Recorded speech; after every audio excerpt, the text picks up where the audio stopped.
Men Olg'a mahallasida ijtimoiy xodimi Qarshiyev Eldorman. Olg'a mahallasida 1 yildan beri xizmat qilib kelyapman. Olg'a mahallasida 5236 ta fuqaro bor, 1190 ta oila bor. 132 nafar nogironlik bo'lib, shundan 17 nafar nogironlik fuqaroga reabilitatsiya mahsulotlariga buyurtma berib, fuqarolarga taqdim etdik.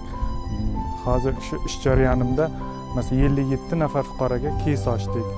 80 ta oila mavjud bo'lib, shundan 12 nafar qizil toifada, 52 nafari sariq toifada, qolgani yashil toifada. Yashil toifadagilarni ish bilan band qilib, kambag'al ro'yxatdan birin-ketin chiqarib kelmoqdamiz. Nogironligi bor fuqarolardan hozirgi kunda ularni kasb-hunarga o'rgatib kelyapmiz. Ularni qo'ldan keladigan ishlar bilan band qilyapmiz. Ariza qabul qilamiz, murojaatlarni.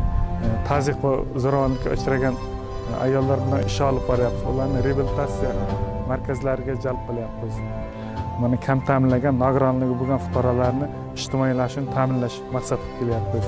Kompensatsiya bo'yicha 259 nafar kishiga kompensatsiya 1 million so'mdan fuqarolarga taqdim etildi qishki kuzgi mavsum uchun. Assalomu alaykum. Holijon yaxshimisiz? Sizga mana davlatimiz tomonidan fuqarolarni ijtimoiylashishini ta'minlash maqsadida Solixa Bonovga mana aravacha olib keldik. Bunda bemalol ko'chani sayr qilish, harakatlanish uchun qulay. Rahmat. Harakatlaningizlar sizlarim. Yaxshi ishlang, charchamangizlar.